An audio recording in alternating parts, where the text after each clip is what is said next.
na makambo oyo soki tokei na mboka na biso toyebi ete tango tokendaka na maponami tokendaka na ba regroupement tokendaka na ba parti politique ba indépendant pe bazalaka ezalaka na mobeko na biso kasi toza komona likambo ya kokamwa toza komona makambo ezali kosalama awa eza kosimba te bango nde balongwe bake kuna yango biso toza na kobeta sete toza na kotuna tango nyonso kasi nini oyo ya malamu basalaki te epai ya ndeko Kabila oyo bakokende kosala yango epai ya ndeko Tshilombo esengeli toyeba yango malamu nini oyo bango bapesaki ete epai ya ndeko Kabila oyo bake kopesa epai ya ndeko Tshilombo tozokende toujours en violation tokosuka wapi aki yango ndenge nini akoki kodepase yango akoma lisusu na bisika oyo akomi kaka le même Mbosso akomi lisusu candidat unique na bureau ya Assemblée nationale siko maponami oyo bana kosala wana po epesa biso eloko nini le même Jean-Marc Aboun oyo atravaillaki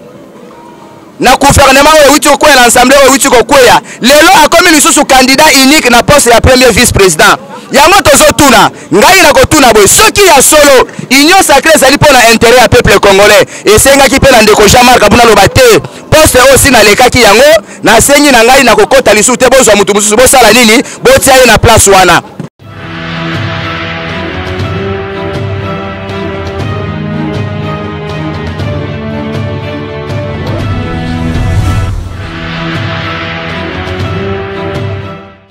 tokobanda Parlement de Bunabiso ezali place de la résistance du marché de la liberté bisika oyo bana ya mboka bandima kosangana tango nyonso pona kopesa makanisi na bango ete ekoma bisika ya bakonzi baleka kozwa solution pe décision pona situation ezana koleka na Congo na banzi lobi ezalaki le 1er janvier et le 1er février wapi mokolo oyo nkondo na biso Etienne Tshisekedi wa Mulumba oyo akokisaki déjà ezalaki 4e anniversaire na ye oyo atilaki kotika biso oyo atikela biso lite le peuple d'abord peuple prenez-vous en charge kasi charge yango lelo tozala komona yango te le peuple d'abord ezala kolakisa malisusu te tokomi na les sauts moutons d'abord tokomi na les routes d'abord les postes d'abord le peuple d'abord ezala lisusu te idéologie na ye aboyaki négociation ya pouvoir lamuka ne tombera pas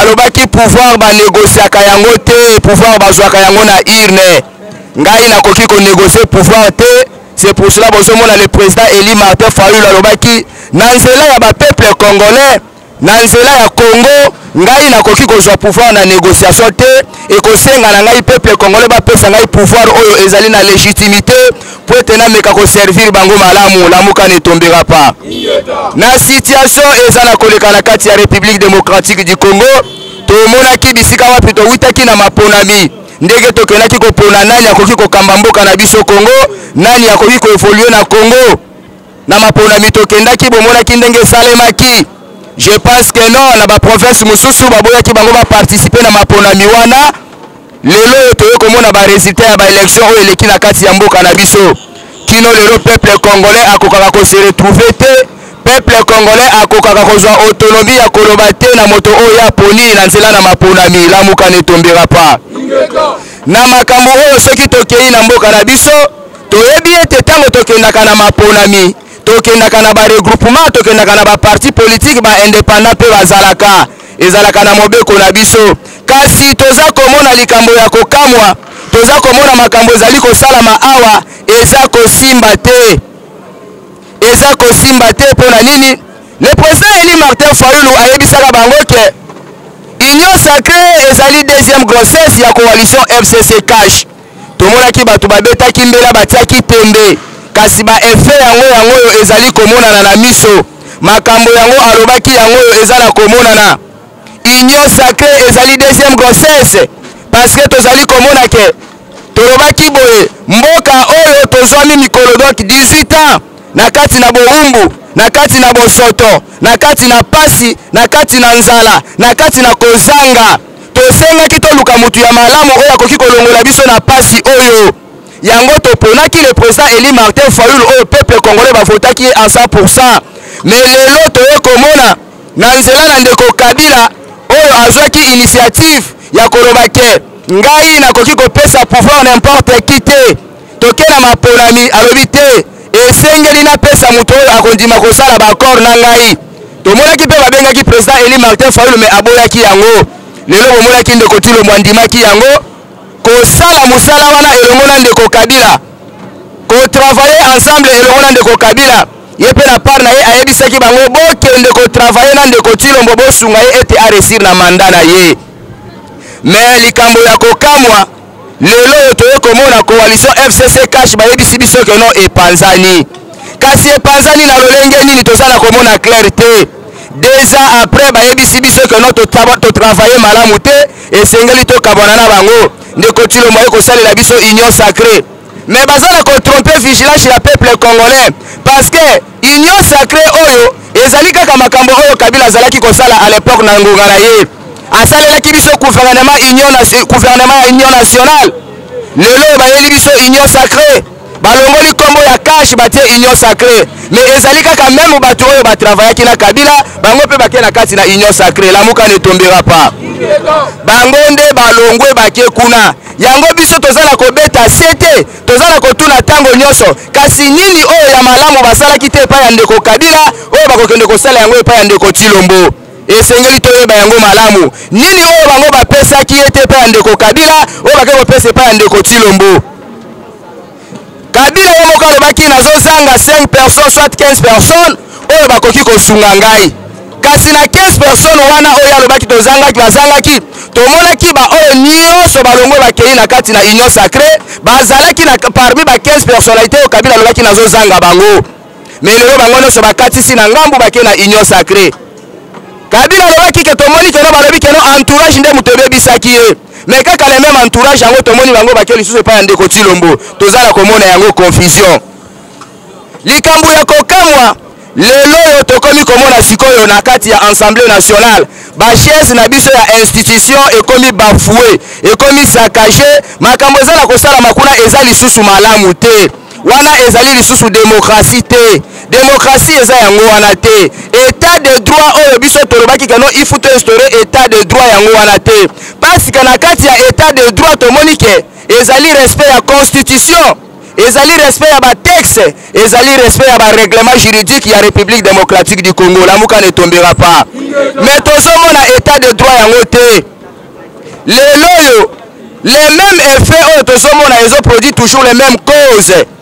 Lelo tomoni Sylvestre Ilunkamba bayaki kokweisa ye nord arrêt ya cour constitutionnelle epesaki na bandeko oyo bazalaki na bureau d'âge musala na bango ezalaki déterminé. Ezali lokola yo ke na mboka ya bato mokonzi ya mboka yebisi yo na pesi yo zamba kata kasi limite ya zamba kosuka awa yo olie osuka na bisika wana oke kosenga lisusu o dépasser limite oyo bapesi yo. Arrêt ya cour constitutionnelle ezalaki clair basala bafaire courante na bango baorganize baélection ya bureau définitif.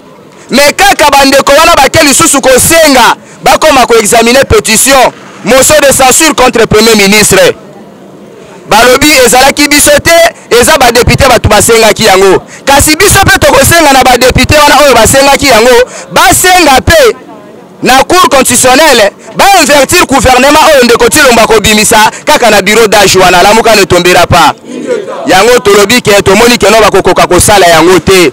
Tozokende toujours en violation tokosuka wapi te azalaki ko respecter constitution te azalaki kotambola na makanisi ya peuple congolais te. Mais lelo yo oye esengaki yo ozala exemplaire ke bisika oyo ndeko Kabila abebisaki ngai funa bongisa yango. Mais yo oye lisusu obandi kobebisa lisusu na bisika oyo babebisaki okomi kobakisa yango. Tozala kokamwa yango ezala kolekela peuple congolais.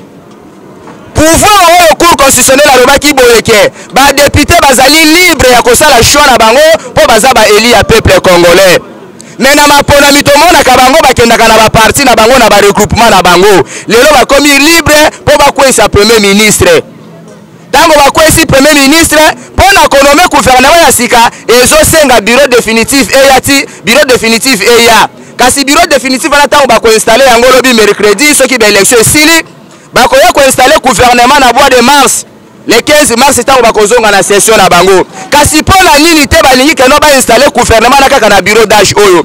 Mboso oyo azalaki jouer intérim oyo bapesaki en tant que doyen d'âge aexamine bapétition nyonso batikaki kaka ye moko akomi lisusu candidat commun oyo kindoki te ye moko azali juge ye moko azali malade ye moko akomi lisusu médecin kaka yo moto oyo ozoorganize baélection kaka yo mpe moto ozali candidat commun okomi candidat commun candidat unique sikoyo na mboka na biso tokobanda kokendaka kaka na oyo ezosalama na assemblée nationale ezali élection te ezali nomination parce que tozala komona na maponami Janine Mabunda azalaki toujours candidat unique lelo tomoni lisusu Janine Mabunda akwei tomoni lisusu Mboso akomi lisusu candidat unique Jean-Marc Aboun oyo azalaki premier vice-président ya assemblée nationale azongi lisusu kaka na poste na ye mpona kolakisa ete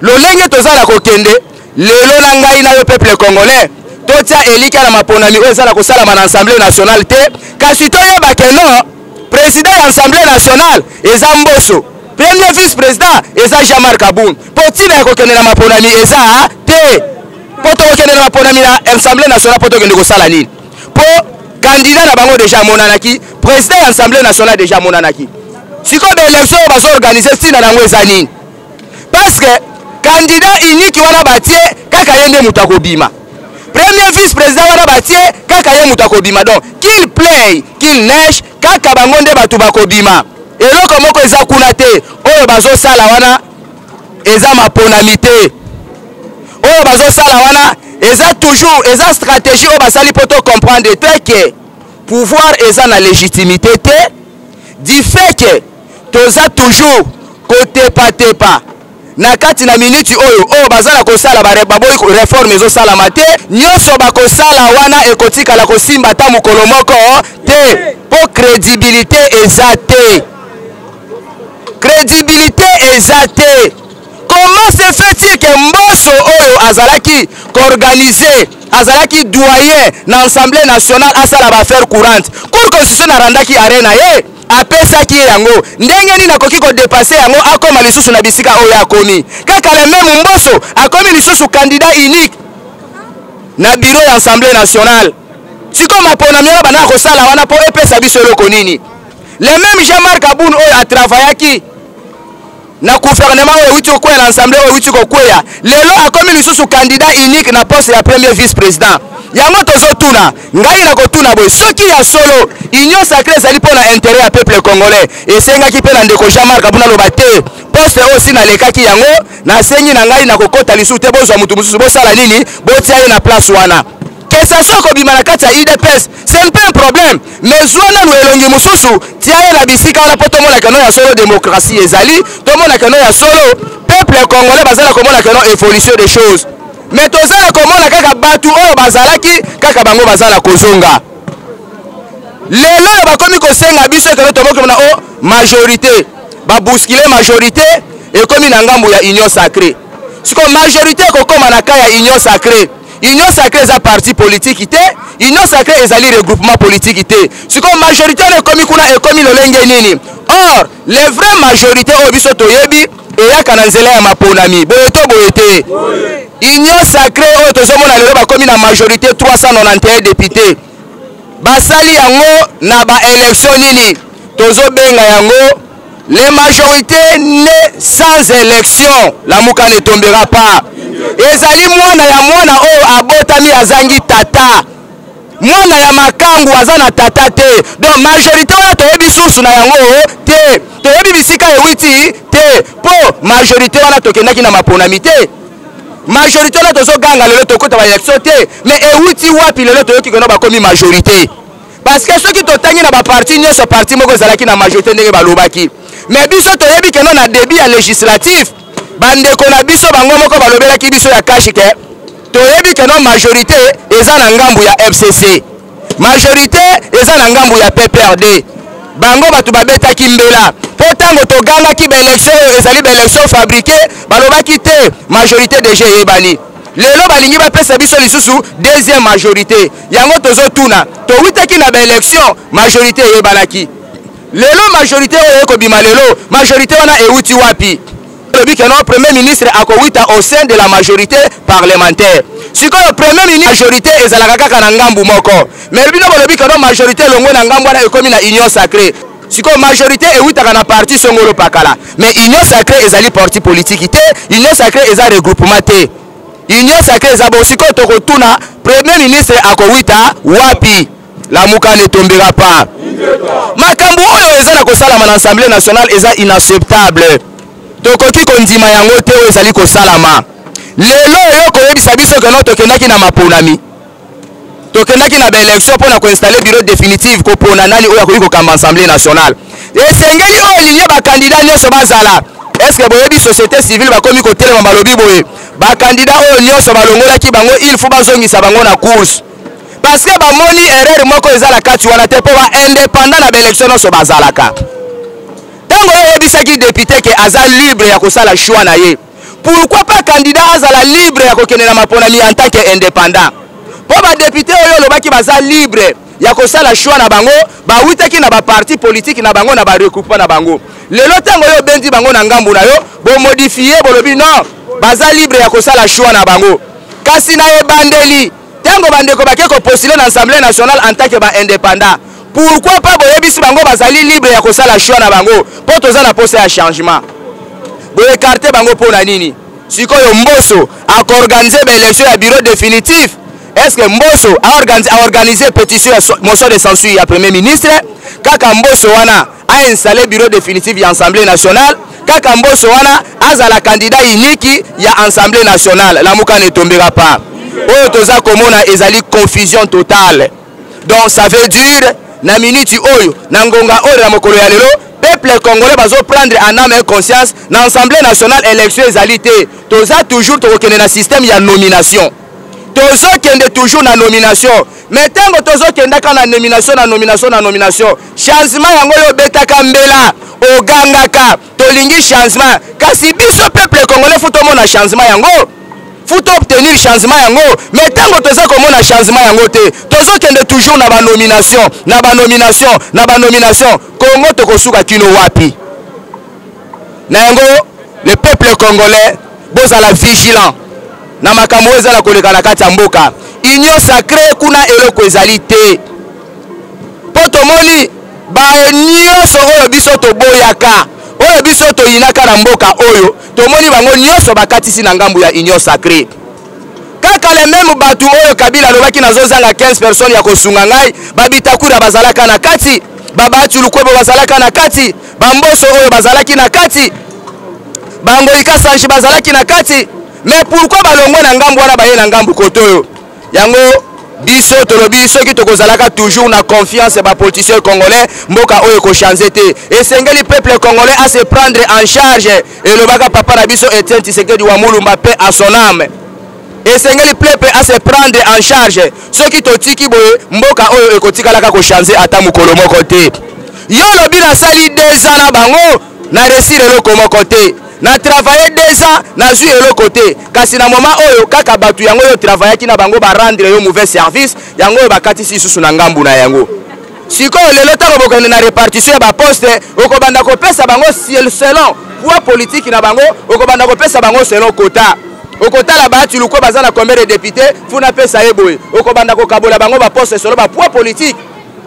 Selon ba quota la bango ndenge baki kokota na union sacrée. Po mutu nyonso oyo alongoli ba député na ye ake ko sadere na union sacrée, il faut azala na part na ye. Ndenge bake wana bake mutu na mutu fu azwa part na ye.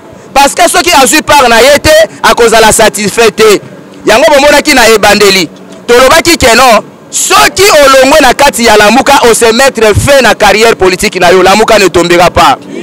O se mettre fin na carrière politique na yo. Parce que la Mouka ezalaki ya Ndeko Mbemba te, ya Moïse Katumbi te. La Mouka ezalaki ya Adolphe Muzito te, ezalaki ya président Eli Martin Fayulu te, ezalaki ya Matungulu te, ezalaki ya Mbusa Nyamusu te. Mais la Mouka ezalaki ya peuple congolais. Biso nde peuple congolais batutondimaki ke iyo la Mouka ezali ya biso, ezali plateforme o lelo comme na plateforme politique. Peuple congolais basangala ki elongo balobi lelo to désigner candidat moko oyo kokende ko défendre intérêt na biso peuple congolais. Lelo ba oyo bakokende biso tokobenga na lamuka tobenga na mute kasi mutu ye moko atiaka fin kokanisa te kono ntango yo kolongwa na lamuka